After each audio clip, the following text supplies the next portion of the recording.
This week in CIST 2611, I'll look at Network Defense Countermeasures, Chapter 5, Intrusion Detection Systems.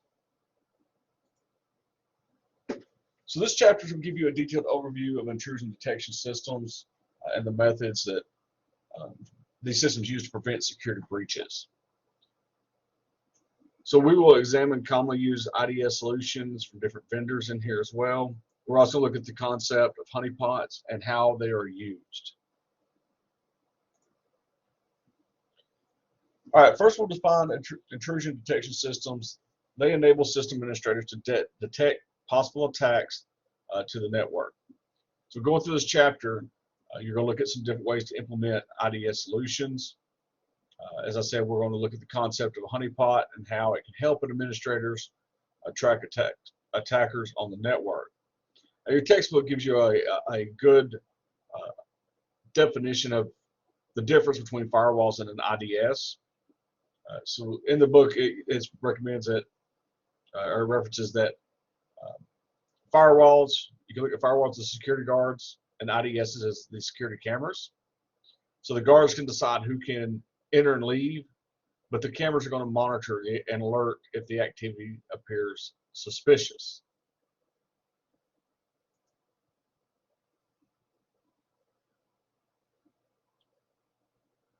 All right, so first we're going to talk about some different ways that a IDS can work.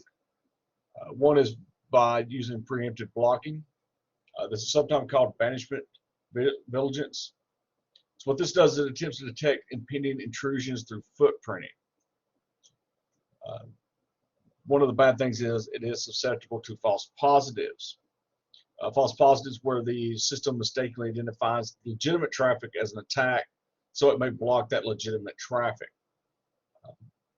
On the other hand, if you have a false negative, that's where the IDS fails to catches the attack.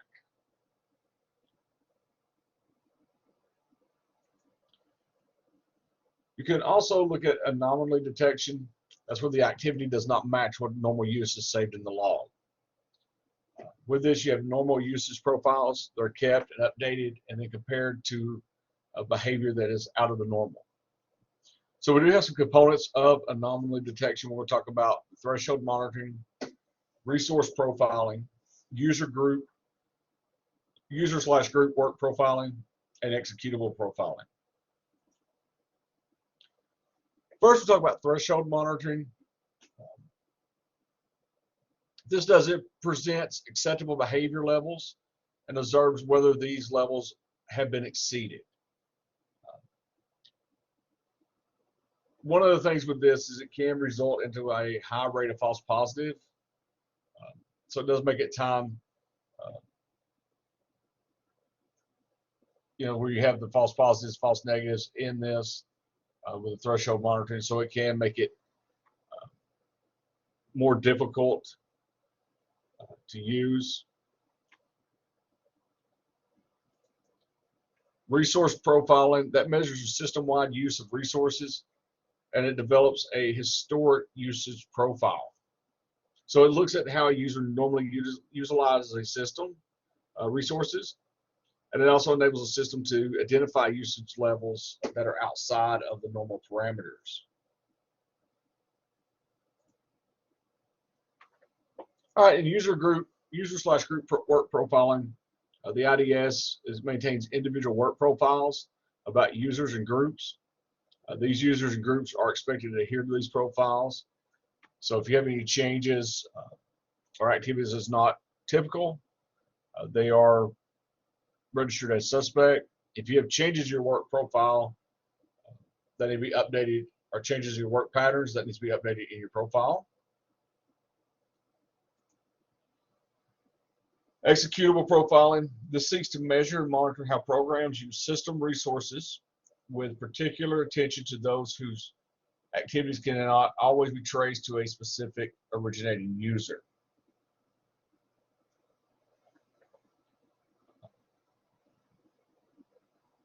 It allows the IDS to identify activities that might indicate an attack. All right, so components of an IDS. The activity, that's an element of a data source that is of interest to the operator. The administrator is the person responsible for organizational security. Sensor is the IDS component that collects data and passes it to the analyzer for analysis. The analyzer is the component or process that analyzes the data that's been collected by the sensor. An alert, that's a message from the analyzer indicating an event of interest has occurred. The manager is part of the IDS used to manage, for example, a console. Notification is the process or method by which the IDS manager makes the operator aware of an alert. The operator is the person primarily responsible for the IDS. This is often the administrator. An event is an occurrence that indicates suspicious activity may have occurred. And the data source is the raw information that the IDS uses to detect suspicious activity. So we compare an IDS versus an intrusion prevention system, IPS. IDSs are passive where IPSs are active. IDSs are just going to log the activity. IPSs are going to take steps to prevent an attack in progress. The IDS are going to alert an administrator, maybe, depending on its settings. IPSs, they have a problem with false positives in those. So those are going to be the difference between the IDS and IPS. Snort is probably the most well-known open source IDS. It's a software implementation installed on a server to monitor incoming traffic. Now this typically works with a host-based firewall and a system. And on this, both the firewall software and the Snort are going to run on the same machine. It is available in multiple platforms, including Unix, Linux, and Windows. And we're going to discuss these three modes of operations: the sniffer, packet logger, and network intrusion detection. The sniffer mode, it monitors all the traffic coming and going on a computer. Now this is an excellent way to check the encryptions, and it helps to determine potential sources of problems. The packet logger mode, this is something that's going to be similar to the sniffer mode. The difference between packet logger mode and sniffer mode is that the packet contents in the packet logger mode, they're written to a text file log rather than displayed in the console. Now, one of the ways that this is beneficial is that the administrators can scan for large numbers of packets from a specific item. So once the item goes into, or the data is put into a text file, you can use that word processor search capabilities to search for specific information. Snort's network intrusion detection, this learns from experience. It can modify the rules based on certain behavior. This is the heuristic approach. So it's got rules-based. It learns from experience. The set of rules are going to what initially governs the process. And as time goes by, Snort's going to combine what it finds with the settings. It's going to optimize its performance. It's going to log traffic and can alert the network administrator. This is a command line based interface. So you must be familiar with documentation and the commands that are used in Snort. So you need to know the commands and what they do. Cisco does have a couple of different intrusion detection and prevention systems. We see here on the screen here some past models and the current system offering a Cisco next generation IPS solution, and how we have the different firepower groups in this. A honeypot is a single machine set up to appear to be an important server. So you've got this set up to simulate a valuable server or maybe an entire subnetwork. The whole idea of a honeypot is to make it attractive so that the hackers, they breach that honeypot, that security on the honeypot, or they try to get into the honeypot if they do breach the network security, rather than going in to attack your real machines, the real system. So no legitimate user should connect to a honeypot. This is something that can be used to help catch hackers. You can also use this to gain information um, about the attacks that are coming into your network, so you can see how they got in, what they've used. The Spectre honeypot, this is comprised of a dedicated PC with a Spectre software running on it. A couple things about Spectre.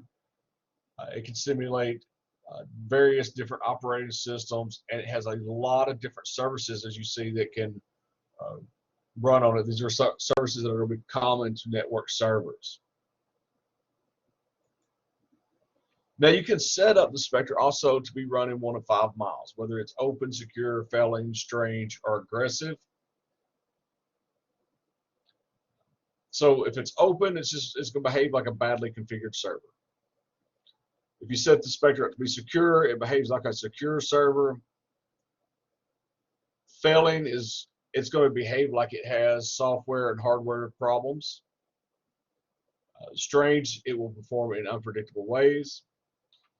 And if you have your Spectre set up in the aggressive mode, that's where the system will try to actively trace the origins of the connection of the intruder. Now you can also configure fake password files, where they're set to easy, normal, hard, fun, or warning.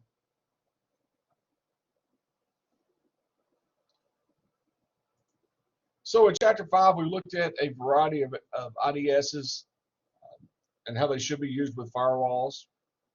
IDSs can run at a perimeter and internally. They're implemented ideally on every server. There are free IDS solutions, and honeypots are used to draw the attack away from your real network over to a fake server.